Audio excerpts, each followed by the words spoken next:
Halo, Assalamualaikum warahmatullahi wabarakatuh. Halo Dunsana Info Sumbar, bertemu lagi dengan Febri Anitasari di Info Sumbar Batandang. Dan hari ini kita sudah berada nih di Balai Besar POM di Padang. Nah, kenapa di Padang? Ya memang karena tempatnya di Padang.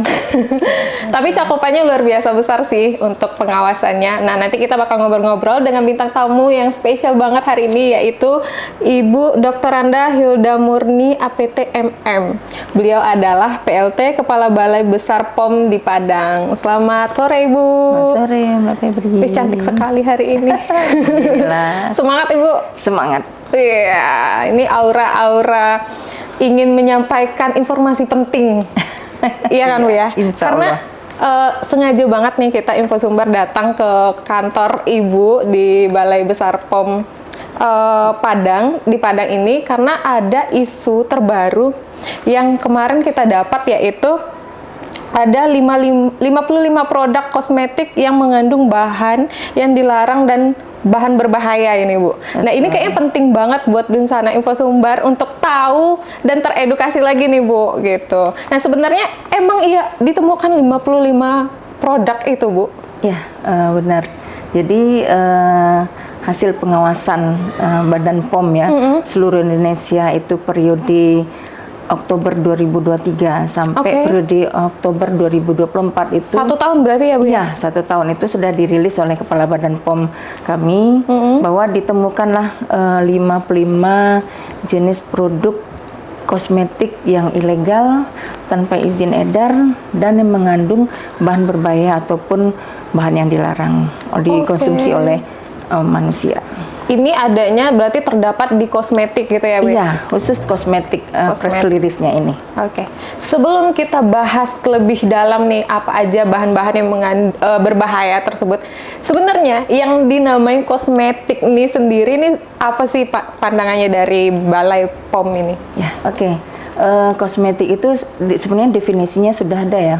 Definisinya adalah suatu bahan atau sediaan yang digunakan dimaksudkan untuk bagian tubuh luar, epidermis, kemudian kuku, rambut, di atas mata, kemudian juga bagian genital tubuh, kemudian untuk mukosa mulut yang diperuntukkan untuk mewangikan, memperbaiki tubuh, kemudian juga untuk memperbaiki bau badan dan segala macam. Nah itu tapi khusus di poinnya adalah yang kondisi badan yang luar sehat. Bagian luar itu poinnya. Gitu, Febri. Berarti kalau luka itu bukan masuk ke kosmetik ya, Bu ya? Tidak masuk ke kosmetik. Kondisinya harus ke dalam kondisi tubuh kita sehat. Sebelum menggunakan kosmetik. Oke. Dan tidak diminum. Berarti yang bersifat luar nih kayak kulit, muka dioles gitu ya, Bu ya? Iya, begitu. Oke. Nah, tadi kan Ibu mengatakan kalau produk kosmetik itu ada ditemukan juga bahan-bahan yang dilarang. Nah, iya, betul. Kita juga membaca nih ada bahan yang dilarang yaitu merkuri, hidrokinon, dan asam retinoat. Nah, bisa dijelaskan nggak nih, Bu, apa sih yang merkuri, hidrokinon, dan asam retinoat yang dimaksud berbahaya tadi? Iya, jadi kalau dari hasil pengawasan kami ya, di sampling dan pengujian di laboratorium, memang kebanyakan produk kosmetik itu mengandung bahan berbahaya. Salah satu contohnya merkuri, asam retinoat, dan hidrokinon. Kemudian pewarna K3 dan K10 itu yang cukup banyak ya di seluruh Indonesia. Salah satu yang tadi yang disampaikan ada 55 produk. Nah itu sebenarnya merkuri itu adalah logam berat. Logam berat yang tidak boleh digunakan pada kosmetik. Pada kulit? Iya, pada kulit. Karena dia sifatnya bisa membuat kulit kita jadi bintik-bintik hitam. Ochronosis namanya. Nah, itu apabila dalam jangka yang panjang digunakan, itu dapat menyebabkan kerusakan sel saraf, ginjal, dan otak. Kenapa? Karena dia, merkuri itu bisa terserap ke tubuh.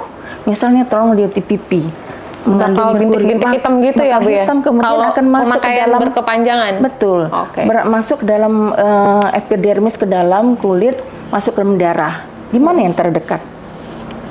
Adalah di otak, kemudian juga masuk ke bisa ginjal dan saraf-saraf kita. Itu yang dikhawatirkan, makanya Badan POM itu sangat melarang sekali adanya merkuri atau air reksa ya kalau bahasa Indonesianya. Itu adalah air reksa yang dilarang sekali oleh Badan POM.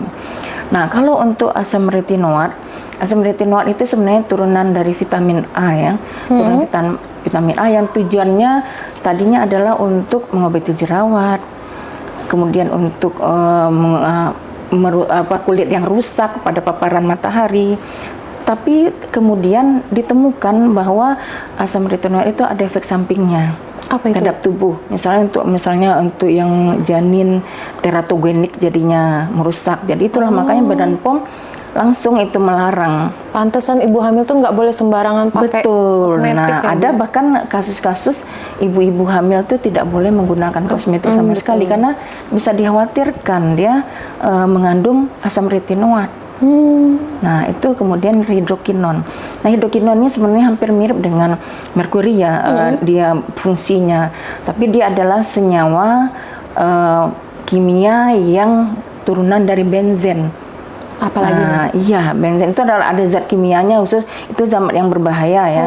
Jadi itu digunakan juga untuk menghambat pembentukan warna kulit yang disebut melanin. Nah, melanin itu kan misalnya kita ada kulit kita coklat ya, ada yang putih. Kalau misal coklat itu berarti melanin warnanya lebih banyak. Nah, itu dia bisa menghambat pertumbuhan pembentukan melanin tersebut. Oh, berarti biar orang bisa putih-putih jadi gitu ya? Putih. Jadi ketika orang pakai kan sepertinya kinclong ya, glowing. Nah, itu mengakibat, tapi dia bersifat dapat menyebabkan kanker kulit. Nah, kalau hidrokinon itu apalagi dipakai secara terus-menerus. Nah, itu dulu hidrokinon itu sebenarnya diperbolehkan di kosmetik, tapi dengan kadar di bawah 2%. Tapi lambat laun Badan POM selalu mengevaluasi dengan pakar-pakar ya, ternyata dia berdampak yang lebih buruk jauh dari itu, daripada manfaatnya, jadi mudaratnya lebih banyak. Sehingga makanya Badan POM sejak tahun 2016 itu melarang adanya hidrokinon kecuali dalam pengobatan yang diberikan oleh dokter spesialis kulit ya, yang membolehkan. Itu yang harus dokter. Tapi kalau untuk produk kosmetik untuk umumnya itu tidak dibolehkan sama sekali. Berarti ternyata kalau misalnya kita nih pakai skincare gitu ya, pakai kosmetik terus emang ya beneran putih nih jadinya gitu kan. Berarti itu belum tentu sehat juga ya Bu untuk kulit kita. Jadi sebenarnya kalau kita menggunakan kosmetik dalam hitungan sehari 2 hari atau seminggu itu langsung glowing, langsung putih. Iya benar Bu. Itu berarti kita harus curiga itu. Berarti pasti dia menggunakan bahan berayang 3 itu tersebut.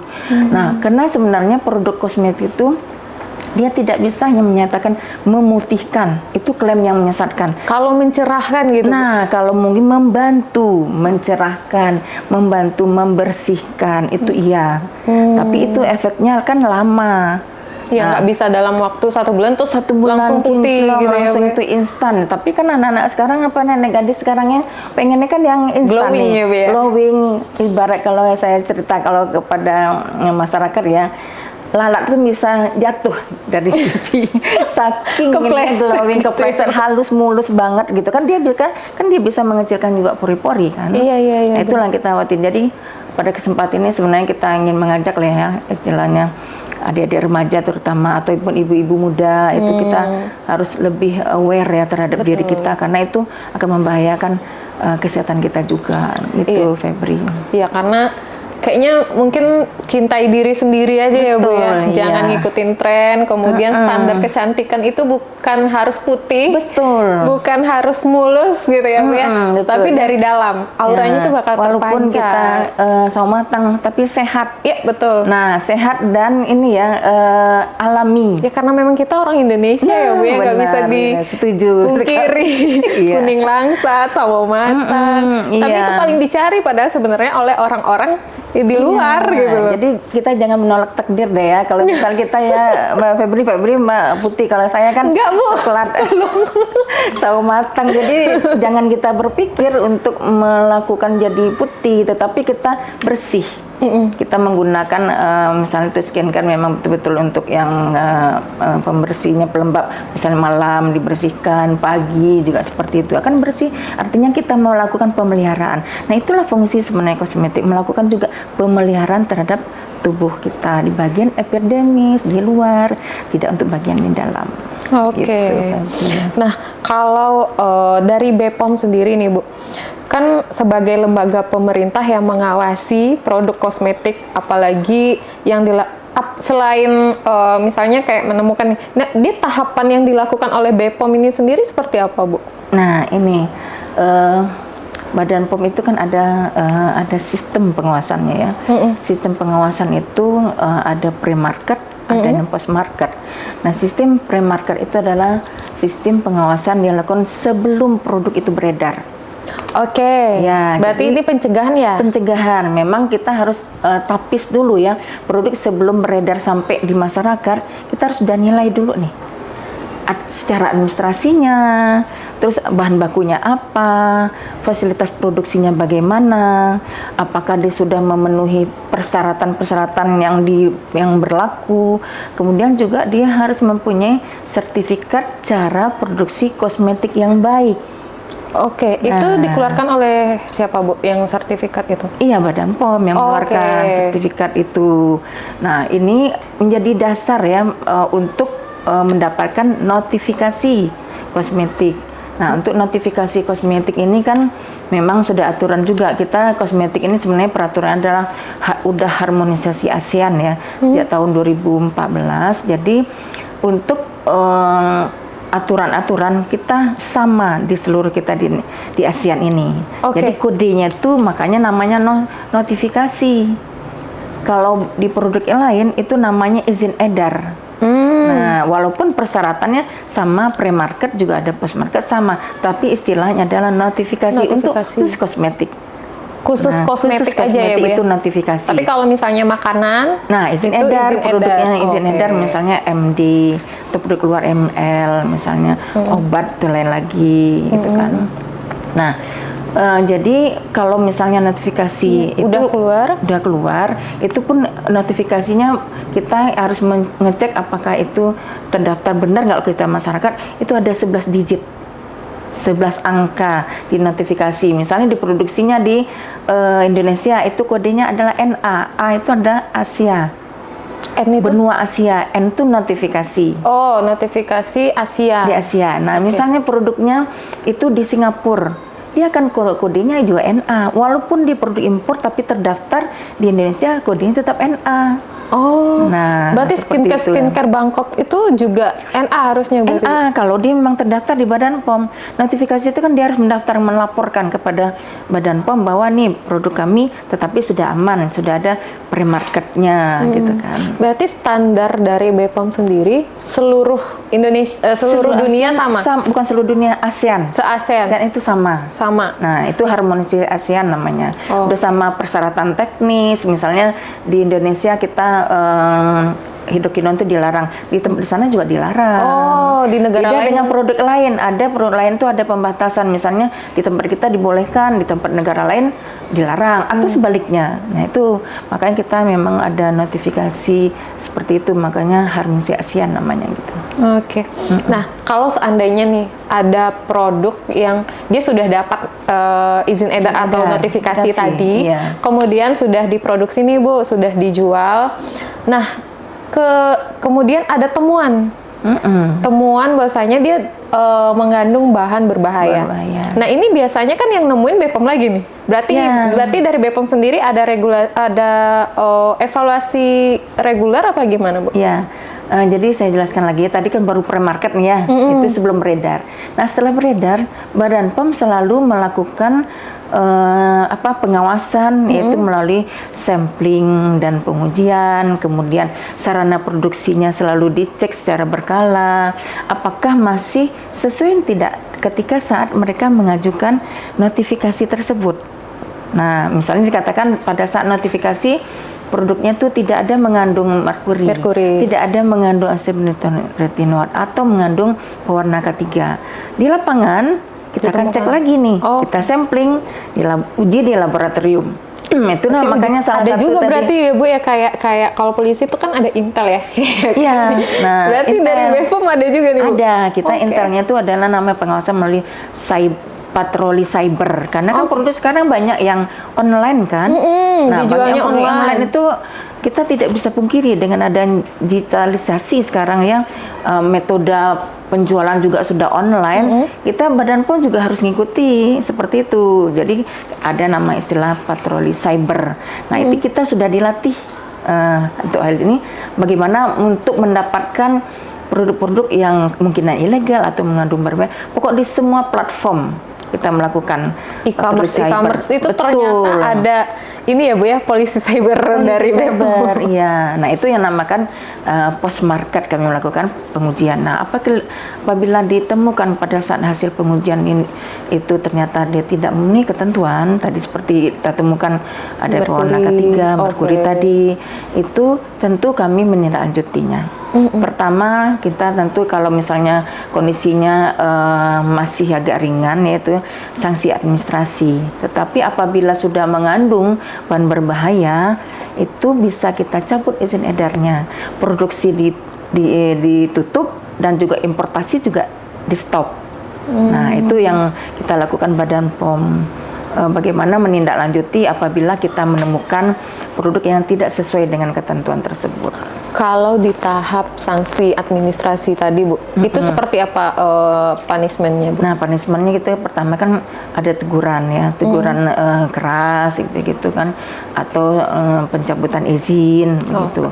Nah, apabila di dalam itu ada unsur tindak pidana, maka akan dilakukan penindakan sesuai dengan Aturan Undang-Undang Nomor 17 Tahun 2023 Pasal 435 tentang pelanggaran produk farmasi yang tidak memenuhi ketentuan. Berarti barang-barang yang mengandung bahan berbahaya tadi akan disita? Akan disita, akan dimusnahkan, dan kepada pabriknya dan distributor suruh menarik semua produknya untuk yang sudah diedar? Ya, untuk dimusnahkan, dan ada kewajiban pelaku usaha untuk melaporkan hasil tersebut kepada kami Badan POM. Nanti yang sita ini Bu dari BPOM atau dari kepolisian? Kalau yang mengambil mereka sendiri, tapi kami pantau di seluruh Indonesia akan memantau apakah produk tersebut sudah ditarik. Nah, begitu. Apalagi misalnya sudah dalam rangka untuk tindak pidana ya. Nah, kalau untuk tindak pidana kan ya lebih kita bawa ke ranah hukum. Gitu. Jadi barang bukti ya Bu ya? Iya, jadi barang bukti. Berarti kan kalau tindak pidana kan istilahnya barang siapa dengan sengaja. Ya kan begitu kalau bahasanya, bahasa hukumnya seperti itu. Tapi Bu, yang diawasi oleh BPOM di Padang itu produk-produk yang diproduksi di Padang kah atau yang beredar di Padang? Yang beredar di Padang. Semua produk yang ada di Padang, yang seluruh Sumatera Barat lah. Sumatera Barat ya? Kita lakukan pengawasan post marketnya. Walaupun dia diproduksi di Cengkareng kayak di mana kayak di Bandung di luar negeri kayak apa itu, kalau dia beredar di Padang dalam pengawasan Balai Besar POM di Padang. Keren juga ya Bu ya. Berarti banyak pengawas Ibu ya Bu ya. Nah, itu dia, karena kan kita kan sebenarnya tenaga pengawas kita nggak banyak. Tetapi kita ada namanya sistem pengawasan kami itu 3 pilar. Yang pertama itu pemerintah yang kita lakukan. Kemudian ada penapisan yang kedua adalah pelaku usaha. Makanya pelaku usaha tuh harus ada aware bagaimana dia memproduksi produknya itu agar dia aman. Nah, itu yang selalu sarana produksinya kami lakukan pengawasan ya. Terus kemudian ada misalnya pada pembinaan atau pelatihan-pelatihan untuk meningkatkan kompetensi mereka agar mereka memproduksi produk yang betul-betul aman untuk dikonsumsi. Nah, terus yang ketiga adalah masyarakat. Masyarakat ini sangat penting sekali untuk aware ya Bu. Dalam rangka untuk pengawasan membantu kami. Ya, kita kan sedikit orangnya, nggak banyak kan, jadi bantuan masyarakat. Misalnya ditemukan di Kota Padang ada produk, setelah saya pakai kayaknya ada yang dicurigakan. Lapor segera. Nah, bisa lapor ke sini berarti? Bisa lapor. Kita kan ada unit layanan pengaduan konsumen di bawah itu kan di front office. Itu bisa. Itu akan segera kami tindak lanjut. Itu kalau datang langsung. Bisa juga melalui Instagram kami, Oh, oke. Facebook ataupun TikTok ataupun layanan Media kami sosial juga ya, ada. Bu, ya? Boleh, kami terbuka seperti itu karena itu pasti akan kami tindak lanjuti. Oke. Kalau ada aduan dari Iya. masyarakat, nih misalnya nih kita aduin, kayaknya setelah pakai skincare ini muka saya bengkak-bengkak nih misalnya gitu ya, iya. Bu ya. Nah, terus ujuk-ujuk datang ke BPOM ataupun melalui media sosial, tindakan dari BPOM sendiri langsung memeriksa produknya atau pasiennya dulu nih yang Ya, mau diperiksa? kita kan kalau posisi seperti itu kita akan bertanya lebih dalam ya, produknya itu bagaimana yang digunakan. Karena khawatirnya kita nih masyarakat kadang-kadang yang tidak mengecek produknya. Makanya itu misalnya kita sama Badan POM ada punya tagline, cek klik, cek kemasan, cek label, cek izin edar, cek kedaluarsa. Apalagi misalnya nih lipstick, itu tulisan kecil-kecil kan? Iya. Nah, bisakah kita melihat itu expirednya? Lipstick itu paling jarang kayaknya kita lihat Nah, itu expirednya dia. ya, Bu ya? Kita sering sulit, tapi kan itu sebenarnya bisa di kaca pembesar ya, dicek lagi di cek BPOM Mobile. Nah, bisa aja bengkak-bengkak itu akibat misalnya dia menggunakan lipstick yang ternyata Kadaluarsa. sudah expire Oke. atau belum expire, kemasannya sudah tidak bagus. Letak di tempat pendistribusian Yang mungkin tidak rusak. bagus sehingga menyebabkan dia sudah rusak. Kita oleskanlah misal di bibir, bengkak-bengkak bibir kita. Belum tentu produsen yang Belum tentu salah produk berarti. yang salah. Nah, Betul. itu jadinya makanya Badan POM juga selain memeriksa, mengawasi di sarana produksi, sarana distribusi juga kami cek. Ya, di toko-toko, misal di swalayan atau dimanapun kami akan melakukan pengawasan seperti itu.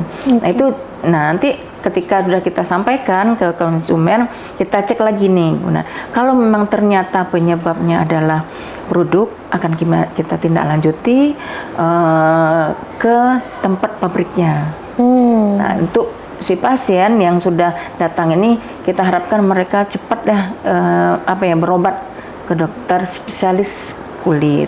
Kalau seandainya pabriknya tidak di Padang, Iya. berarti Balai POM di Padang akan koordinasi dengan yang misalnya di Jakarta. Iya. Berarti akan koordinasi dengan pusat gitu, Bu? Dengan pusat dan langsung di Balai Besar POM di Jakarta. yang memeriksa. Iya, Oke. betul. Nah, itu jadi koordinasi kami kan sangat baik sekali ya antar Balai Besar POM di seluruh Indonesia. Oke. Untuk masyarakat nih, Bu, supaya lebih hati-hati, Iya. ada tipsnya nggak nih, Bu? Ya, tipsnya sebenarnya kita tuh harus jadi konsumen yang cerdas ya. Menggunakan produk apapun kita harus lebih cerdas. Itu yang jangan sampai tergiur dengan promosi, iklan, diskon. Itu kita harus hati-hati. Ini beli 2 dapat 1. Kita nggak tahu di dalam 2 atau 1 itu ternyata ada produk Expirednya yang lebih dekat expired ya. atau diganti. Jadi kita harus betul-betul teliti. Iya, benar. Apalagi misalnya ada produk kosmetik yang bertuliskan klaim dapat mengobati, ya kan, dapat menyembuhkan, bisa memutihkan kulit, menguatkan dagu, menguatkan otot. Nah, seperti itu kan ada mengencangkan katanya seperti itu kan, itu menyesatkan sebenarnya. Seperti definisi tadi kan, kosmetik tidak untuk itu, ya kan, tapi dia hanya untuk memelihara, untuk memperbaiki, menghilangkan bau badan, untuk membersihkan, hanya seperti itu. Jadi memelihara. Nah, jadi tips kami kepada masyarakat umum ya, masyarakat luas, hati-hatilah dalam membeli produk kosmetik. Kemudian kita tadi seperti saya sampaikan, jangan lupa tagline kami, cek klik. Oh, cek Klik. Nah, cek kemasan, cek label, cek izin edar, cek daluarsa. Nah, kemasan yang pertama harus kita cek, pastikan kemasan itu masih utuh, masih bagus. Jangan kalau misal sudah agak kabur-kabur, kita perlu curiga, minta ganti. Ya, kemudian cek yang label. Lihat lagi labelnya tuh. Labelnya apakah masih sesuai atau tidak? Bisa tuh nomor bestnya, nama pabriknya, kemudian apa misalnya produknya impor ya, apakah ada importirnya. Nah kita harus cek, terus lihat komposisinya juga. Nah kita sering lupa, kita sering ngeliat yang paling pertama adalah harga ya. Harga murah diskon nih. biasanya tuh Bu. Nah ya diskon nih, aduh kita buru-buru itu. Jadi jangan kita silau dengan itu. Apalagi dengan iklan tadi ya, sangat menyesat kali. Ya iklan ini misalnya artis. Ya artis memang udah cantik kan? Iya betul juga. Iya, Sering kita kan perawatannya ini malah ke perawatan klinik bener, yang gitu udah kan. aman ya Bu ya. Udah aman tentunya. Nah kemudian izin edar tadi, pastikan kita memang harus ada izin edarnya. Tadi notifikasi. Tapi ya, izin edar ini ada izin edar tipuan nggak sih Bu yang Nah pernah itu ditemui? dia. Sekarang produk sekarang Badan POM mengeluarkan izin edar itu pakai 2D barcode. Jadi di scan langsung di HP kita keluar namanya produknya. Kalau keluar itu tandanya produknya memang betul terdaftar asli ya di Badan POM. Tetapi kalau tidak keluar itu Berarti diragukan. Nah, atau kita bisa juga melalui selain scan barcode itu bisa mencek aplikasi cek BPOM atau BPOM Mobile. Di HP Android kita bebas kita melihat apapun produk apapun yang dikeluarkan oleh Badan POM. mau makanan, minuman, obat, semuanya obat tradisional, jamu, kayak gitu ya, Bu ya? iya. Nah itu kemudian yang terakhir adalah cek kadaluarsanya. Kadaluarsa. Nah, expired kadaluarsa ya. itu harus betul-betul kita. Yang paling aman itu expire-nya tuh berapa lama, berapa bulan dari habis masa expire itu sebenarnya Bu? Nah sebenarnya expire itu adalah batas yang dibuat oleh produsen, itu batas aman dan batas yang dipertanggungjawabkan oleh produsen. Jadi apabila lewat dari batas itu, produsen tidak menjamin lagi keamanannya. Bisa saja dia masih bisa dipakai, tapi istilahnya keamanannya sudah berkurang. Oh. Ya, udah kurang. Misalnya zat aktifnya tadi nih, misalnya untuk skincare kan Ada zat aktif zat biasanya. aktifnya yang dibutuhkan, itu akan berkurang, jadi nggak ada gunanya. Nah itu sebenarnya batas yang dijamin oleh produsen. Nah kan produsen kan membuat batas expire kan, itu tuh gunanya. Walaupun 1 bulan sebelum masa expire, tapi masih ditanggung jawab Masih bisa produsen ya? tanggung jawab dari produsen, berarti masih aman. Masih aman. Tapi kalau sudah lewat aja sehari, dia tidak menjamin lagi kalau terjadi apa-apa Apa-apa dengan kita, ya, gitu. apa terjadi kita. Tetapi kita harus ingat, walaupun expirednya masih lama, tetapi ada kecenderungan terjadi perubahan di wajah kita, itu kita juga harus hati-hati. Nah, jadi sebenarnya untuk pemirsa nih ya, nanti kita kalau misalnya membeli produk yang baru nih, contoh misalnya kita produk A selalu kita pakai, kita ingin ganti produk mereknya yang lain B. Nah ya itu Kita harus cek di belakang telinga. Oke. Nah, karena di belakang telinga adalah kulit yang cukup sensitif ya untuk dijadikan uji coba. Nah, apabila terjadi reaksi, berarti tidak cocok untuk kulit kita. Segera hentikan. Oh. Nah, tapi kalau misalnya dia aman, insya Allah aman. Berarti udah cocok. Ada kan kulit orang yang sensitif, ada yang istilahnya wah kebal nih.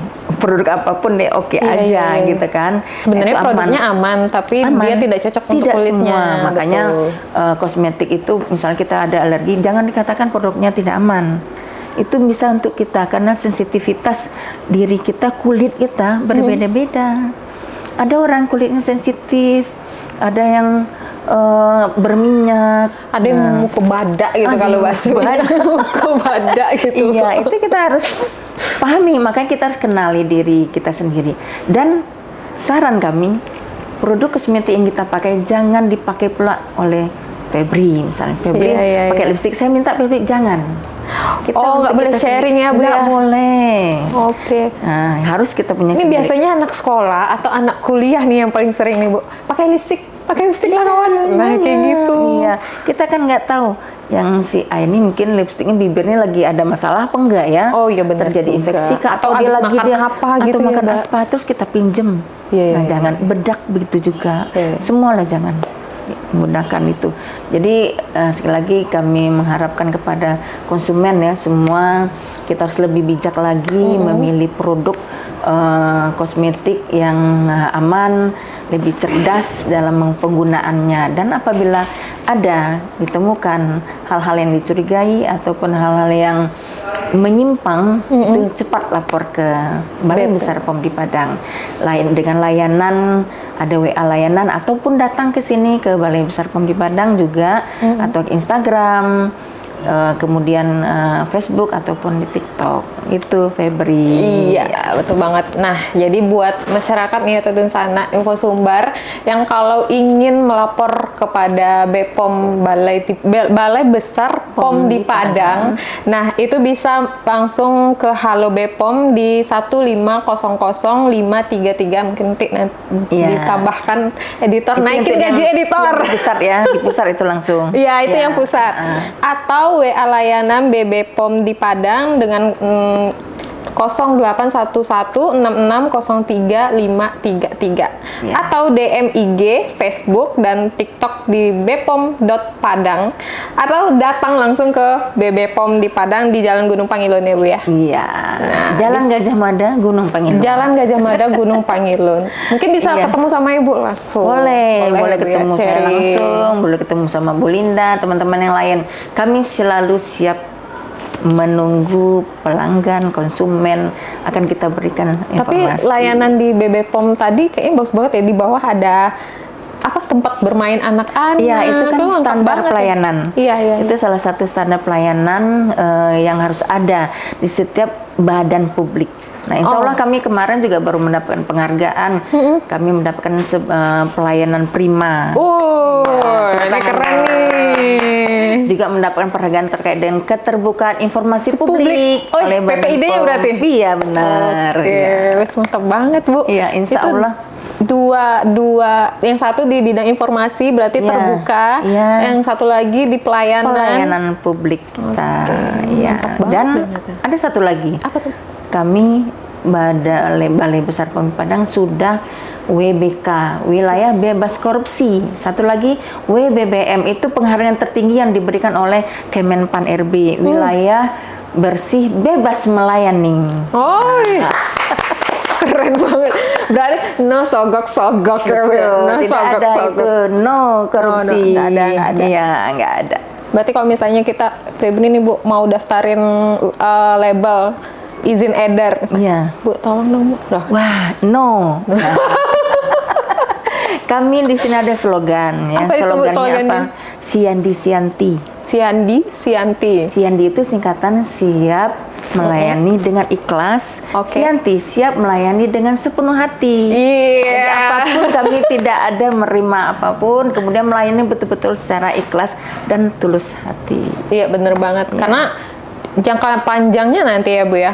Benar. Kalau dia tidak sesuai standar terus dikeluarin izin edar, wah kacau dong. Iya, jadi kami kan mengedukasi masyarakat memang harus disentuh melalui hati.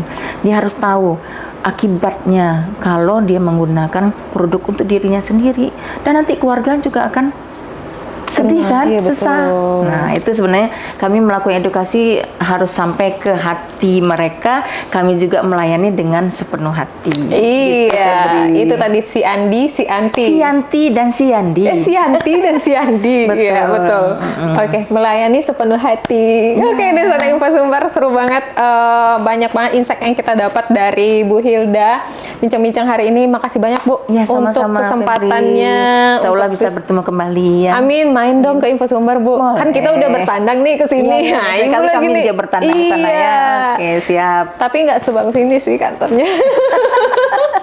Kan bisa dibagusin. Agak insecure kami. Tapi luar biasa diskusi kita hari ini dengan Bu Hilda. Banyak banget pengalaman dan pengetahuan yang ternyata di BPOM itu ada hal-hal yang kayak polisi cyber yang kita baru tahu tuh. Iya, benar. Terus ternyata perlu banget cek klik. Iya, cek klik itu tadi kadaluarsa, izin edar, label sama kemasan. Oke, mungkin itu aja perjumpaan kita di Infosumbar Batantang hari ini.